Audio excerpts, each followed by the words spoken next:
दोस्तों हमारा general science का जो पोर्शन चल रहा है उसमें आज हम नया पार्ट शुरू करने जा रहे हैं। केमिस्ट्री का पोर्शन आज शुरू कर रहे हैं।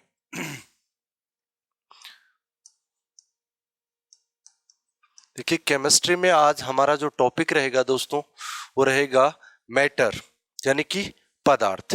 देखिए दोस्तों पदार्थ को जानने से पहले हम केमिस्ट्री के बारे में थोड़ा सा बेसिक जानते हैं। केमिस्ट्री का मतलब होता है दोस्तों रसायन विज्ञान। रसायन विज्ञान। देखिए दोस्तों किसी भी चीज जब केमिस्ट्री का बेसिक जो मीनिंग होता है वो होता है बॉन्डिंग।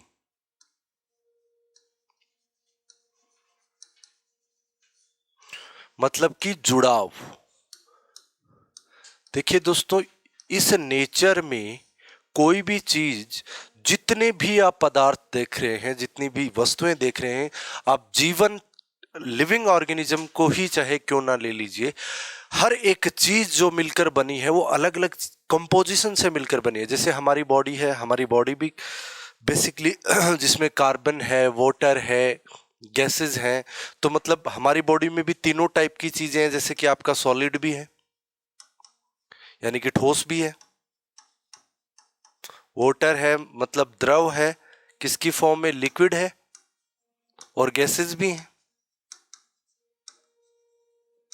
तीनों के बिना बॉडी का स्ट्रक्चर पॉसिबल है क्या? बिल्कुल पॉसिबल नहीं है। तो कंपोजिशन मतलब जुड़ाव केमिस्ट्री का, जैसे कि हम फिजिक्स में पढ़ते हैं मोमेंट, किसी भी चीज का मोमेंट जो है उसको स्टडी हम फिजिक्स में करते हैं। बायोलॉजी के अंदर हम क्या स्टडी करते हैं? जैविक वस्तुओं का अध्ययन करते हैं। जैसे कि आपकी लिविंग ऑर्गेनिज्म जो है जिसमें आपके माइक्रोब्स हैं, आपका प्लांट्स है, एनिमल्स है, उनके बारे में जो स्टडी करते हैं वो बायोलॉजी में यानी जीव विज्ञान में हम स्टडी करते हैं। सिमिलरली हम जो आपका रसायन विज्ञान है, केमिस्ट्री है, इसमें हम पढ़ेंगे बॉन्डिंग यानी कि जुड़ाव।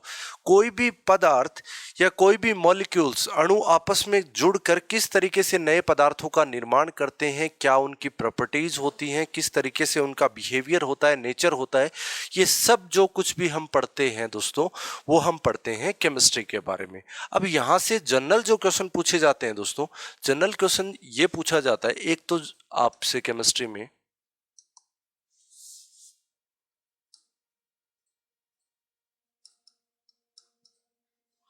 रसायन विज्ञान में आधुनिक रसायन का जनक, आधुनिक रसायन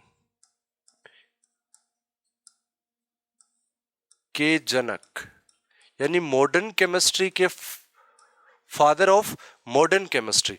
देखो दोस्तों आज जो हम केमिस्ट्री पढ़ रहे हैं, मैंने आपको जनरली स्टार्टिंग में एक बात बताई थी कि विज्ञान जो है वो प्रकृति का प्रमाणिक अध्ययन है। प्रकृति का ऐसा ज्ञान जो प्रयोगों द्वारा सिद्ध किया गया है वही विज्ञान है। अब विज्ञान की हम अलग अलग शाखाएं पढ़ते हैं लाइक फिजिक्स, केमिस्ट्री, बायोलॉजी, सारी कॉस्मोलॉजी, ये सब जितने भी हम सब्जेक्ट्स पढ़ते हैं साइंस के अंतर्गत पढ़ते हैं। अब सबसे पहले ये अलग अलग ब्रांचेज नहीं थी, एक ही ब्रांच के अंतर्गत सभी शाखाओं का अध्ययन होता था जिसको आपने नेचुरल साइंस यानी कि प्राकृतिक विज्ञान कहा। प्राकृतिक विज्ञान का मतलब प्रकृति का ज्ञान, जिसको हमने एक्सपेरिमेंटली प्रूव किया और उसको हम साइंस में शामिल कर लिया। तो सेम चीज धीरे धीरे जैसे आपकी बायोलॉजी अलग हुई, फिर फिजिक्स अलग हुई, केमिस्ट्री अलग हुई। दोस्तों जो मॉडर्न केमिस्ट्री आज आप पढ़ रहे हैं ये ऐसे ही अस्तित्व में नहीं आई है। लगभग 400 से 500 साल, 400 to 500 ईयर्स की कड़ी मेहनत है वैज्ञानिकों की। 400 से 500 साल की कड़ी मेहनत है जिसने साइंस को वर्तमान स्वरूप दिया है दोस्तों। तो इसके जो आधुनिक जो रसायन है, इसके जो जनक माने जाते हैं दोस्तों, वो माना जाता है एंटनी लेवोजियर को। एंटनी लेवोजियर एक साइंटिस्ट हुए हैं दोस्तों जिनका नाम है एंटनी लेवोजियर। बहुत बार एग्जाम में आया हुआ क्वेश्चन है, छोटे एग्जाम्स में ज्यादा पूछा जाता है। Who is the father of modern chemistry यानी आधुनिक रसायन के जनक कौन है, बार बार पूछ लिया जाता है। तो आपको ध्यान रखना है एंटनी लेवोजियर। अब देखिए दोस्तों 1774 में बात चल रही है 1774 की, 1774 की। आपको याद रखना है, एक नियम दिया गया था, द्रव्यमान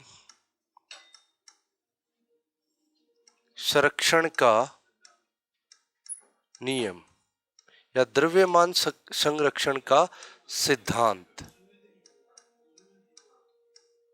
अब दोस्तों याद रखने वाली चीज ये है यहां से कि द्रव्यमान संरक्षण का जो सिद्धांत है वो कब दिया गया, तो 1774 ईस्वी में दिया गया। और किसके द्वारा दिया गया, आपको याद रखना है, द्रव्यमान संरक्षण के सिद्धांत को प्रतिपादित करने वाले वैज्ञानिक हैं एंटनी लेवोजियर। और यही एंटनी लेवोजियर को आधुनिक रसायन का जनक यानी फादर ऑफ मॉडर्न केमिस्ट्री कहा जाता है। अब देखिए, जिस प्रकार से हमने ऊर्जा संरक्षण का सिद्धांत पढ़ा है दोस्तों, ऊर्जा संरक्षण का सिद्धांत हमें क्या बताता है कि आप ऊर्जा को ना तो उत्पन्न कर सकते हो ना ही इसे नष्ट कर सकते हो, बल्कि ऊर्जा सदैव एक रूप से दूसरे रूप में परिवर्तित होती है। जैसे कि सेल में क्या हो रहा है, जो आपकी केमिकल एनर्जी है, रासायनिक ऊर्जा है, वो बदल रही है किसमें, विद्युत ऊर्जा में। सेम चीज आपकी विंड मिल है, पवन चक्की, यांत्रिक ऊर्जा किसमें बदल रही है, विद्युत ऊर्जा में, यानी mechanical energy convert into electrical energy. तो ये सब एनर्जी का जो चेंजमेंट है, जो एनर्जी साइकिल के फॉर्म में चल रही है, इसी को कहते हैं आप ऊर्जा संरक्षण का सिद्धांत। सेम चीज एंटनी लेवोजियर ने दोस्तों द्रव्यमान संरक्षण का सिद्धांत दिया। द्रव्यमान संरक्षण का सिद्धांत कहता है कि इस कोई भी एक ऑब्जेक्ट, देखो आप बात करते हैं मैटर की, पदार्थ की, हम केमिस्ट्री में हम किसी पूरी की पूरी केमिस्ट्री जो है वो किसके इर्द गिर्द घूमती है दोस्तों, पदार्थ के इर्द गिर्द घूमती है। क्या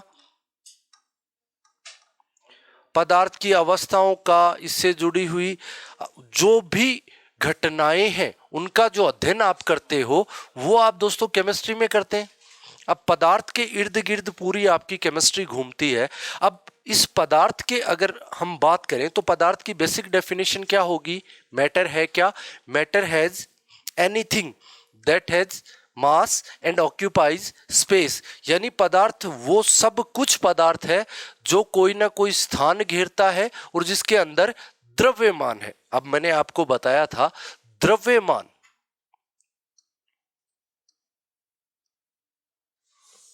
अगर मैं बात करूं द्रव्यमान की तो बहुत ही आसान सी चीज है। द्रव्यमान के बारे में अगर हम देखें, यानी मास, एक्चुअल में होता क्या है, तो द्रव्यमान जो है बेसिकली जो आपका, वो कोई भी आपका मैटर है, आपके पास कोई भी एक मैटर है, इस मैटर की एक क्या है दोस्तों, प्रॉपर्टी है, प्रॉपर्टी है, यानी एक गुण है। क्या है, गुण है। कैसा गुण, जिसकी वजह से कोई भी पदार्थ गुरुत्वाकर्षण बल, गुरुत्वाकर्षण बल का अनुभव करता है, गुरुत्वाकर्षण बल का अनुभव करता है। तो बेसिकली द्रव्यमान किसी भी वस्तु का वह भौतिक गुण है जिसकी वजह से कोई भी वस्तु गुरुत्वाकर्षण बल का अनुभव करती है। अब अगर किसी भी ऑब्जेक्ट के पास कोई मास नहीं है तो वो पदार्थ ही नहीं है दोस्तों। कोई भी ऑब्जेक्ट, ऐसा कोई भी ऑब्जेक्ट जिसके पास कोई मास नहीं है, यानी बिल्कुल जीरो है जिसका द्रव्यमान, वो पदार्थ की कैटेगरी में, हम मैटर की कैटेगरी में उसको शामिल नहीं कर सकते। अब बेसिकली हम जो पढ़ रहे हैं वो पढ़ रहे हैं द्रव्यमान संरक्षण,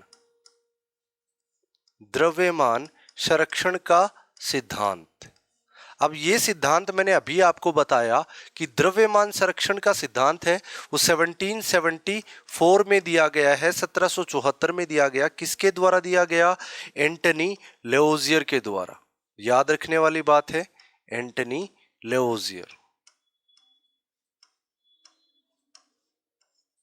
इस एंटनी लेवोजियर ने दिया द्रव्यमान संरक्षण का सिद्धांत। और इस सिद्धांत में भी एक बात की गई दोस्तों कि जो आपका पदार्थ जो है, आपका जो मैटर है, ये मैटर जो है वो छोटे छोटे टिनी पार्टिकल्स,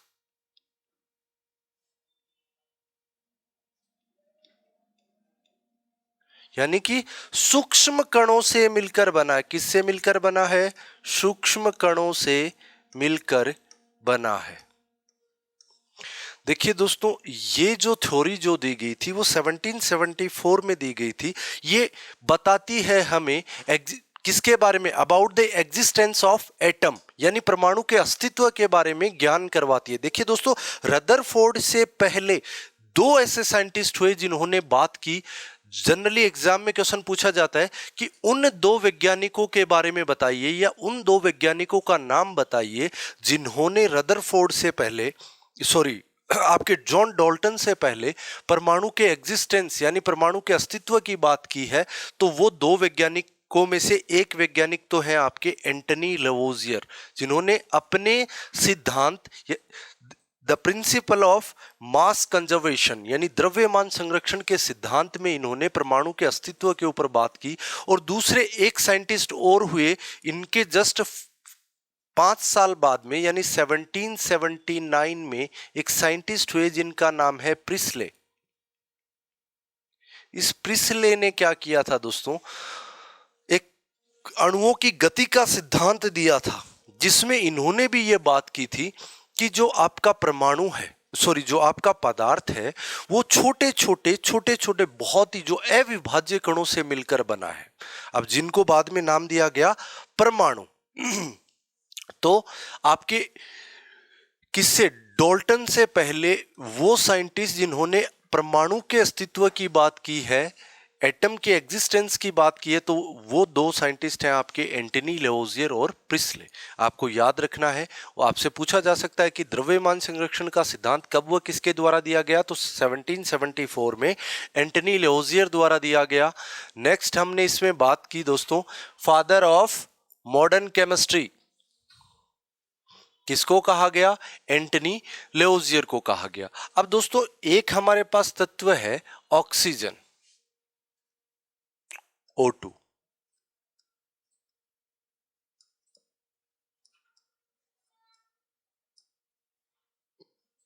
अब दोस्तों, ये ऑक्सीजन जो है वो हमारे लिए किसका काम करता है? प्राणवायु का काम करता है।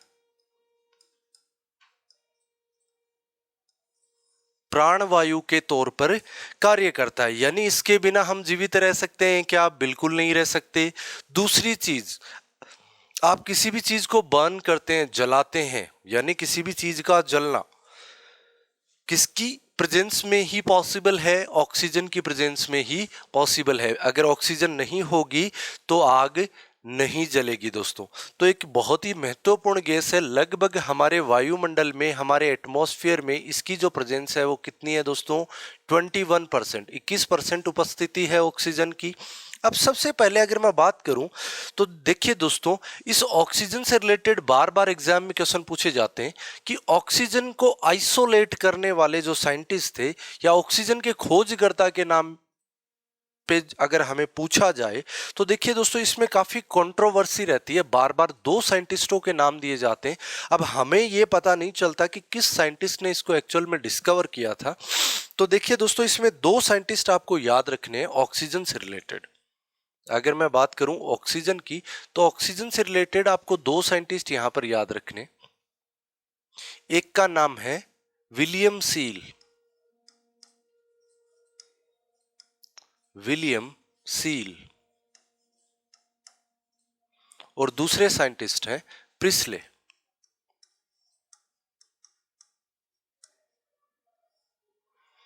जनरली हम अगर एनसीईआरटी को चेक करें, ऑक्सीजन के खोजकर्ता की बात चल रही है दोस्तों, यहां पर डिस्कवरर की बात चल रही है, या ऑक्सीजन के गुणों को डिस्क्राइब करने की बात चल रही है।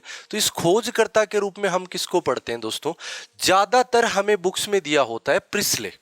अब और कई जगह पर हमें मिलता है विलियम सील। अब हम किसको सही माने, विलियम सील है या प्रिस्ले है? तो ये जो कंट्रोवर्सी है, इसको अगर हम क्लियरली देखें तो बेसिक तौर पे अगर हम हायर लेवल पे इसको अगर जब डीप लेवल पे पढ़ते हैं तब हमें पता चलता है कि एक्चुअल में इस ऑक्सीजन को सबसे पहले खोजने की बात करें, आइसोलेट करने की बात करें, तो एक्चुअल में इसके जो खोजकर्ता हैं दोस्तों वो विलियम सील है। लेकिन प्रिस्ले का नाम क्यों आया? प्रिस्ले के नाम से इसका पेटेंट हुआ। क्या हुआ? पेटेंट। देखिए पेटेंट का मतलब आप कुछ इस तरीके से समझिए, मान लीजिए कोई भी एक ऑटोमोबाइल सेक्टर की कंपनी है, जैसे मान लिया आपकी मारुति सुजुकी है, उसकी गाड़ी है स्विफ्ट डिजायर। आप जनरली मार्केट में गाड़ी चल रही है, क्या स्विफ्ट डिजायर जैसा मॉडल कोई दूसरी कंपनी निकाल सकती है क्या? जैसे आपकी हुंडई है, वॉक्सवैगन है, फिएट है, मर्सिडीज है, बीएमडब्ल्यू है, क्या वो कंपनियां इस मॉडल की इस टाइप की गाड़ी बना सकती हैं क्या? बिल्कुल नहीं बना सकती, क्योंकि उनका वो मॉडल है, वो पेटेंट है, किसके नाम से? उसके राइट्स हैं उनके पास।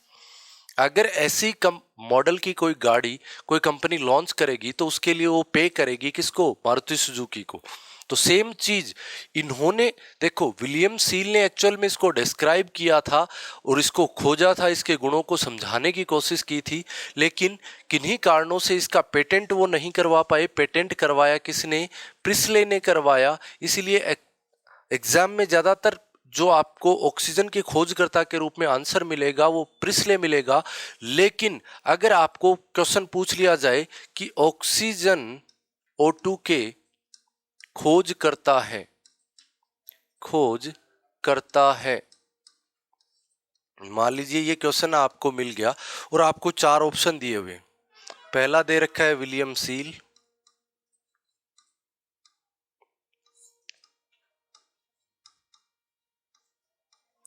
बी ऑप्शन आपको मिला प्रिस्ले,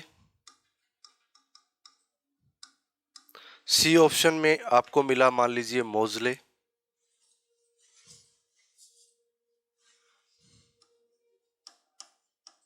और डी ऑप्शन में आपको मिला रदरफोर्ड।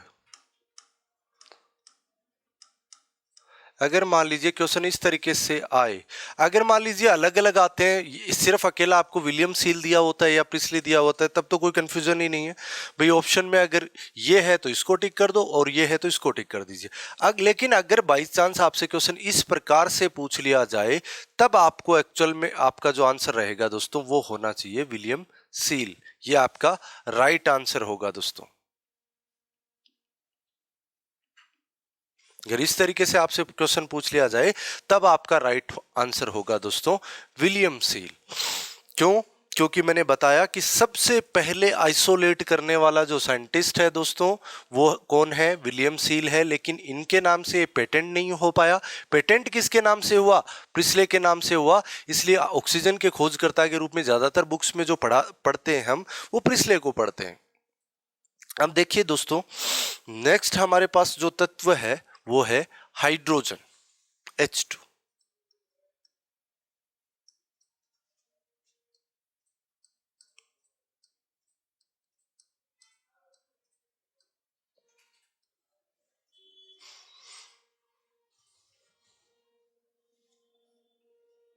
अब देखिए दोस्तों, हाइड्रोजन के बारे में पढ़ते हैं हम। हाइड्रोजन को आइसोलेट करने वाले साइंटिस्ट, मैंने बार बार बहुत बार यहां पे बोला है, हेनरी कैवेंडिश। मेरे पास जो साइंटिस्ट हैं हेनरी कैवेंडिश करके आपको याद रखना है कि हेनरी कैवेंडिश ने सबसे पहले हाइड्रोजन को आइसोलेट किया था। हाइड्रोजन के गुणों के बारे में अध्ययन करके दुनिया को सबसे पहले जो बताने वाले वैज्ञानिक हैं उनका नाम है हेनरी कैवेंडिश, और इन्हीं के नाम के आधार पर इसको हाइड्रोजन नाम दिया गया है दोस्तों। अब हाइड्रोजन जो है, इससे रिलेटेड एक क्वेश्चन पूछा जाता है, 2 क्वेश्चन बनते हैं दोस्तों। देखिए क्या क्या क्वेश्चन बनते हैं। सबसे पहला क्वेश्चन आपसे पूछा जाता है, प्रकृति में सर्वाधिक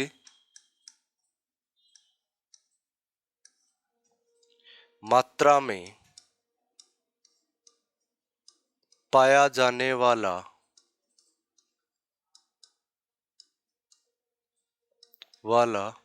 पदार्थ। और दूसरा क्वेश्चन आपसे पूछा जाता है दोस्तों, ब्रह्मांड यानी कि यूनिवर्स, ब्रह्मांड में सर्वाधिक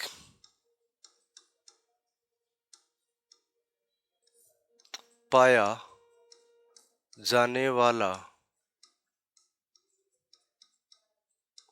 तत्व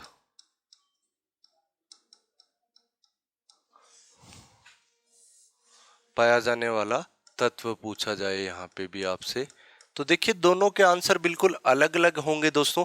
अगर सबसे पहले आपसे क्वेश्चन पूछा गया कि इस नेचर में, इस प्रकृति में सबसे ज्यादा पाया जाने वाला पदार्थ क्या है, तो दोस्तों वो पदार्थ है आपका कार्बन। इसका आपका आंसर होगा कार्बन। और अगर ब्रह्मांड में सबसे ज्यादा पाया जाने वाला पदार्थ पूछ लिया जाए दोस्तों आपसे, तब आपका आंसर होगा हाइड्रोजन।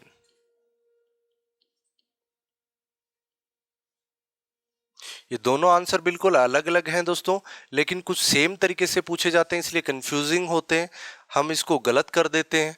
तो इसलिए बहुत ही, देखो ये बेसिक जो केमिस्ट्री है, जो बिल्कुल applied basic chemistry, not applied chemistry, basic chemistry में सबसे ज्यादा पूछे जाने वाले क्वेश्चन है प्रकृति में सर्वाधिक मात्रा में पाया जाने वाला तत्व पूछे तो कार्बन है। देखो कार्बन के लाखों एलोट्रोप्स हैं दोस्तों, आपकी बॉडी, ये मार्कर, मेज, लकड़ी, हर एक चीज में क्या है दोस्तों, कार्बन है। कार्बन के लाखों प्रारूप हैं दोस्तों, इस प्रकृति में लाखों एलोट्रोप्स पाए जाते हैं कार्बन को। तो इस प्रकृति में हमारी पृथ्वी पर अगर सबसे ज्यादा पाया जाने वाला तत्व अगर आपसे पूछा जाता है तो वो आपका दोस्तों कार्बन होगा। अगर पूरे यूनिवर्स की बात कर लें दोस्तों, यूनिवर्स के अंदर हमारी पृथ्वी का कितना सा अस्तित्व है, एक बिल्कुल सिंगुलरिटी पॉइंट जितना अस्तित्व भी नहीं है। तो अगर पूरे ब्रह्मांड में आपको सबसे ज्यादा पाया जाने वाला तत्व पूछ ले, तब आपको आंसर करना है हाइड्रोजन। दोस्तों हेनरी कैवेंडिश ने इसको आइसोलेट किया है। एक क्वेश्चन आपका हाइड्रोजन से कुछ इस प्रकार से बनता है कि आवर्त सारणी का वह तत्व, आवर्त सारणी का वह तत्व जो धातु व अधातु दोनों की तरह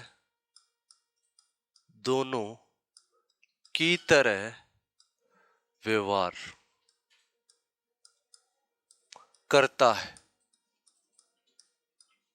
बहुत ही इंपॉर्टेंट क्वेश्चन है दोस्तों, बहुत बार पूछा गया है कि हमारी जो पीरियोडिक टेबल है उसके अंदर वो एलिमेंट बताइए जो मेटल भी है या नॉन मेटल भी है। यानी कुछ ऐसी जगह है जहां पर वो धातु यानी कि मेटल की लाइक प्रॉपर्टीज होती हैं उसकी, और कुछ ऐसी जगह है वहां पे उसकी नॉन मेटल लाइक प्रॉपर्टीज होती हैं। यानी ऐसे कुछ जगह पे ऐसे अपने गुणों को धातु की तरह दर्शाता है और कुछ जगह पर अपने गुणों को अधातु की तरह दर्शाता है। तो वो तत्व भी दोस्तों कौन सा है, आपका हाइड्रोजन। हाइड्रोजन से रिलेटेड जो भी क्वेश्चन पूछे जाते हैं दोस्तों, वो मैं आपको यहां पे क्लियर कर रहा हूं। हाइड्रोजन बहुत ही हल्की गैस होती है, तो आपको याद रखना है प्रकृति में सर्वाधिक मात्रा में पाया जाने वाला तत्व पूछे कार्बन है, ब्रह्मांड में सर्वाधिक पाया जाने वाला तत्व पूछे हाइड्रोजन है, आवर्त सारणी का वह तत्व जो धातु व अधातु दोनों की तरह व्यवहार करता है वो आपका हाइड्रोजन है। दोस्तों कंट्रोवर्शियल स्टेज में है, विवादास्पद स्थिति में है, आज तक पता नहीं चल पाया एक्चुअल में ये जो एलिमेंट है ये धातु है या अधातु है, अभी भी रिसर्च के दौर में है। बहुत सारे साइंटिस्ट, हजारों साइंटिस्ट ऐसे हैं जो अब तक इस पर रिसर्च कर रहे हैं कि एक्चुअल में चीज क्या है। तो हाइड्रोजन से रिलेटेड जो भी क्वेश्चन यहाँ पे जनरली आपके एग्जाम्स में पूछे जाते हैं वो हमने सबको यहाँ पर देखा। अब दोस्तों नेक्स्ट हम देखते हैं परमाणु के बारे में।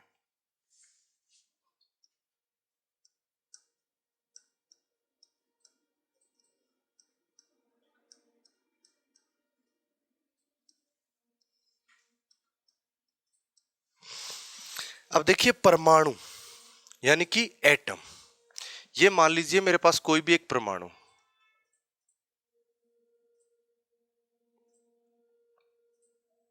ये उसका नाभिक था, इसके चारों तरफ इसके कक्षाएं, ऑर्बिट्स।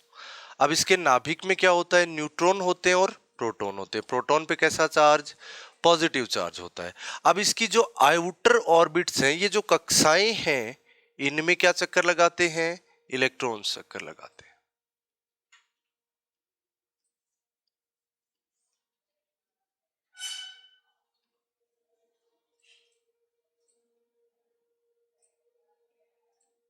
कुछ इसी प्रकार से इसमें इलेक्ट्रॉन चक्कर लगाते हैं।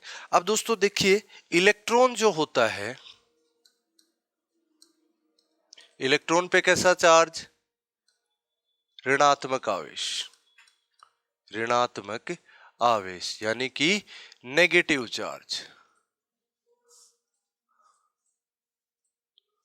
कैसा चार्ज? Negative charge. फिर आपका प्रोटॉन, नेक्स्ट है प्रोटॉन।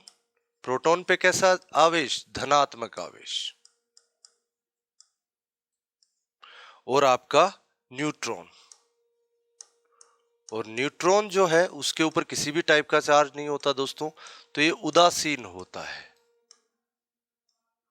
और इस पर क्या होता है? Positive charge. और ये होता है आपका न्यूट्रल। अब देखिए दोस्तों, सबसे पहले अगर यहां पे हमसे जो क्वेश्चन पूछा जाता है, परमाणु के बारे में जो क्वेश्चन पूछ लिया जाता है, तो बेसिकली अगर आपसे क्वेश्चन पूछा जाए कि परमाणु पर क्या आवेश होगा, परमाणु पर कौन सा आवेश होगा?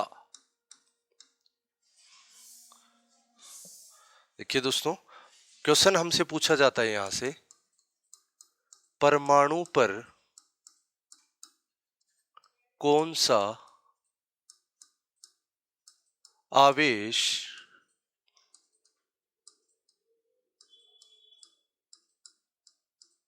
होगा। अगर मैं यहां पे आंसर की बात करूं, ऑप्शंस की बात करूं, तो ऑप्शन ए है मेरे पास में धनात्मक यानी कि पॉजिटिव चार्ज, ऑप्शन बी है ऋणात्मक यानी कि आपका नेगेटिव चार्ज, ऑप्शन सी है उदासीन यानी कोई चार्ज नहीं, और ऑप्शन डी है नन ऑफ दीज।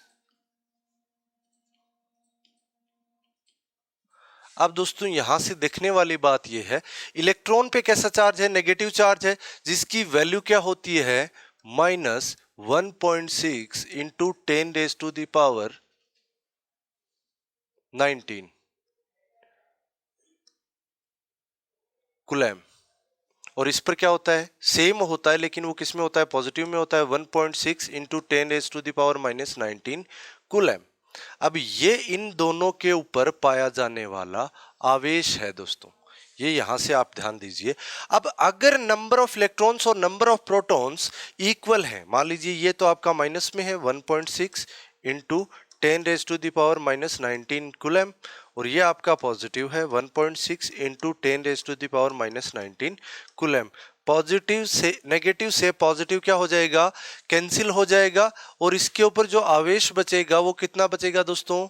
0 बचेगा क्या? शून्य बचेगा क्या? इसलिए अगर परमाणु की अगर जनरली आपसे पूछ लिया जाए कि परमाणु पर कौन सा आवेश होगा, तब आपका राइट आंसर होगा उदासीन होता है परमाणु, ना तो इसके ऊपर धनावेश पाया जाता है, ना ही दोस्तों इसके ऊपर ऋण आवेश पाया जाता है। देखिए, धन आवेश और ऋण आवेश से बेसिकली अगर आपका अभिप्राय जो है वो क्या होगा? देखिए, अगर ये जो आपका परमाणु है ये इलेक्ट्रॉन्स को क्या करे? इलेक्ट्रॉन्स का क्या करे दोस्तों? त्याग करे। क्या करे?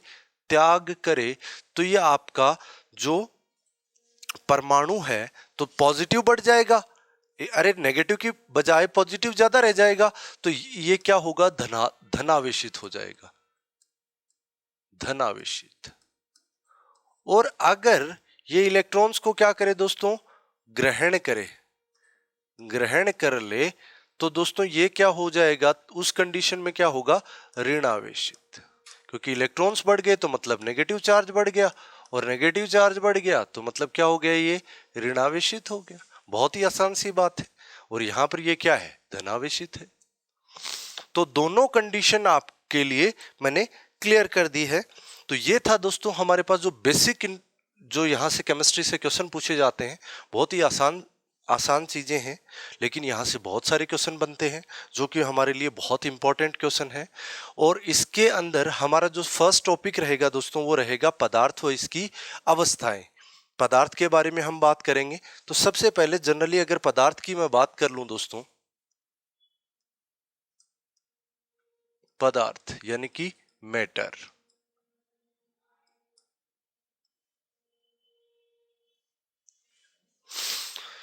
तो दोस्तों अगर इसके डेफिनेशन की बात कर लें तो देखिए डेफिनेशन क्या होगी, मैटर इज एनीथिंग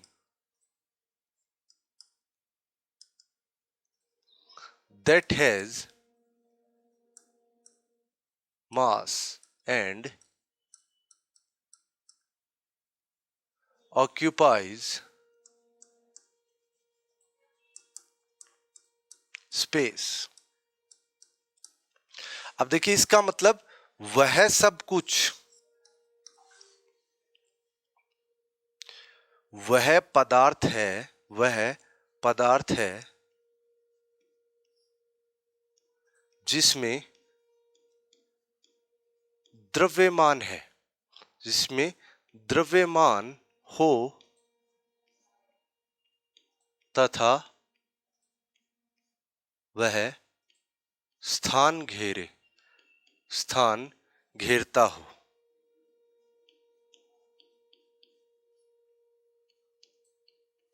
अब दोस्तों ये मार्कर है, अगर मैंने इसको रखा तो कोई ना कोई स्पेस, कोई ना कोई जगह को कवर कर रहा है क्या? किसी जगह को घेर रहा है क्या? बिल्कुल स्पेस घेर रहा है। दूसरी चीज, इसमें मास है क्या? बिल्कुल मास है। अगर मैं इसको हाथ में ले रहा हूं तो थोड़ा बहुत वेट लगता है क्या? इसमें वेट है, और वेट तभी होता है जब किसी भी वस्तु में वेट क्या होता है, W बराबर क्या होता है? हमारे पास बेसिक फॉर्मूला है W बराबर mg, यानी द्रव्यमान इंटू त्वरण। अरे द्रव्यमान ही नहीं होगा तो त्वरण से आप कितना ही लगा दो वेट क्या हो जाएगा? 0 हो जाएगा। तो ऐसी कोई भी चीज जो स्थान घेरे और जिसके अंदर कोई द्रव्यमान मौजूद हो, दो चीजें आपको याद रखनी है। एक तो आपको याद रखना है द्रव्यमान, और दूसरा वह क्या हो? स्थान, कोई ना कोई जगह घेरता हो। देखो मास एंड स्पेस, ये दो चीजें अगर आप किसी के चीज के अंदर मौजूद है तो वो दोस्तों क्या है? पदार्थ है। एग्जाम्पल की बात कर लें दोस्तों, गाड़ी को, ये दीवार, ये मार्कर, हमारी बॉडी, कुछ भी, किसी भी चीज जो आपको दिखाई दे रही है, जो विजुअल हो रही है, जो दिखाई हमें दे रहा है, वो सब कुछ क्या है दोस्तों? पदार्थ है। इसके एग्जाम्पल की बात करने का कोई मतलब नहीं है, क्योंकि हर वो चीज जो आप देख पा रहे हैं जिसके अंदर कोई ना कोई द्रव्यमान है और जो जगह घेर रही है वो दोस्तों क्या है? एक प्रकार का पदार्थ है दोस्तों। अब पदार्थ जो है, बेसिकली पदार्थ यानी कि आपका मैटर,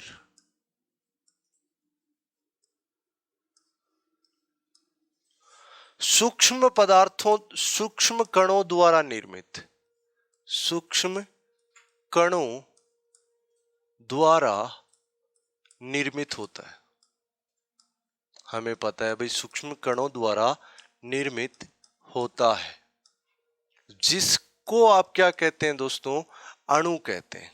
क्या कहते हैं? अणु, यानी कि मॉलिक्यूल्स। आपको याद रखना है पदार्थ बहुत ही सूक्ष्म कणों से मिलकर बना होता है, जिसको आप अणु कहते हैं। और अणु जो है दोस्तों वो किससे मिलकर बने हैं? वो परमाणुओं से मिलकर बने हैं, एटम से मिलकर बने हैं, परमाणु से। देखिए नॉन लिविंग थिंग की जब हम बात करते हैं, मैटर की बात करते हैं, तो याद रखना है सबसे मेन स्ट्रक्चर जो है, सबसे सूक्ष्म इकाई, अरे जैसे हम बायोलॉजी में पढ़ रहे थे, हमारे शरीर की सबसे सूक्ष्म इकाई क्या है? कोशिका। कोशिकाओं से मिलकर उत्तक बनते हैं, उत्तकों से अंगों का निर्माण होता है और अंगों से संपूर्ण शरीर की संरचना होती है। तो शरीर की, बॉडी की स्ट्रक्चरल यूनिट क्या है? Structural and functional unit of our body is cell.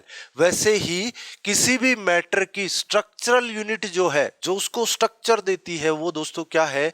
Molecules है। याद रखना है आपको, बहुत ही आसान शब्दों में बता रहा हूं आपको। यहां से बार बार क्वेश्चन पूछा जाता है, what is the basic structural unit of matter यानी पदार्थ की को जो संरचना देती है उसको क्या कहते हैं, तो वो अणु है दोस्तों। और अणु किससे मिलकर बने होते हैं, परमाणुओं से मिलकर बने होते हैं, यानी एटम है सब, और एटम से मिलकर बनते हैं मॉलिक्यूल्स, यानी कि अणु, और अणुओं से मिलकर बनता है मैटर यानी कि पदार्थ। तो बहुत ही आसान सी बात है दोस्तों। यहां से अगर कोई क्वेश्चन पूछ लिया जाए तो एटम से मॉलिक्यूल्स बने और मॉलिक्यूल से मैटर बना। तो सूक्ष्म कणों द्वारा निर्मित होता है जिनको अणु कहते हैं, और अणु जो है वो परमाणुओं से मिलकर बनते हैं। अब देखिए परमाणु के बारे में हमने जो जाना, इसके बारे में और हम आगे डिटेल में पढ़ेंगे, किस तरीके से इसका नामकरण हुआ, किस तरीके से इसके बारे में आगे क्वेश्चन पूछे जा सकते हैं। जॉन डाल्टन का सिद्धांत पढ़ेंगे। देखिए दोस्तों, परमाणु के बारे में जनरली बोला जाता है कि भाई एंटनी लेवोजियर या प्रिस्ले जो है वो परमाणु के बारे में बात करने वाले सबसे पहले साइंटिस्ट थे। हालांकि इन्होंने इनको एटम नाम नहीं दिया था, सूक्ष्म कण कहा था, बहुत ही बिल्कुल अविभाज्य कण कहा था। लेकिन देखिए एंशिएंट इंडिया में, प्राचीन भारत में बहुत पहले ये थ्योरी आई थी। जैसे हमारी बॉडी के बारे में दोस्तों एंशिएंट वेदास, आपके जितने भी 4 वेद हैं, इनके बारे में क्या लिखा गया है कि हमारा जो शरीर है वो पंच तत्वों से मिलकर बना है। जैसे लाइक आपका पृथ्वी, आकाश, वायु, अग्नि, पृथ्वी, ये सब क्या पंच तत्व है। तो उसी प्रकार से दोस्तों हमारे एंशिएंट इंडिया में एक महर्षि हुए जिनका नाम है महर्षि कणाद, या इनको कई जगह पर इनका नाम दिया गया है कन्नड़, महर्षि कन्नड़, या इन्हीं का नाम दिया गया है दोस्तों महर्षि कणाद। लगभग 6वीं शताब्दी ईसा पूर्व में इस ऋषि ने क्या बताया था कि कोई भी वस्तु बहुत ही छोटे छोटे अविभाज्य कणों से मिलकर बनी हुई है। तो इन्हीं देखो हमारा जो प्राचीन एंशिएंट टाइम में जो साइंस था वो इतना डेवलप्ड था कि सोच लो आप, बिना किसी माइक्रोस्कोप के इस ऋषि ने ये बता दिया था कि कोई भी पदार्थ की संरचना या कोई भी पदार्थ जो है उसका बेसिक जो स्ट्रक्चरल यूनिट है बहुत जो अविभाज्य कण से मिलकर बना है, जिसको नाम इन्होंने परमाणु शब्द नहीं दिया हालांकि, लेकिन इन्होंने बहुत पहले ही ये चीजें बता दी थी। तो दोस्तों हम कल हम परमाणु, इसकी प्रकृति और इसके बारे में आगे बात करेंगे, और इससे रिलेटेड जो भी आपके क्वेश्चन रहेंगे वो भी, उनकी भी चर्चा हम कल के वीडियो में करेंगे। तब तक के लिए थैंक यू वेरी मच।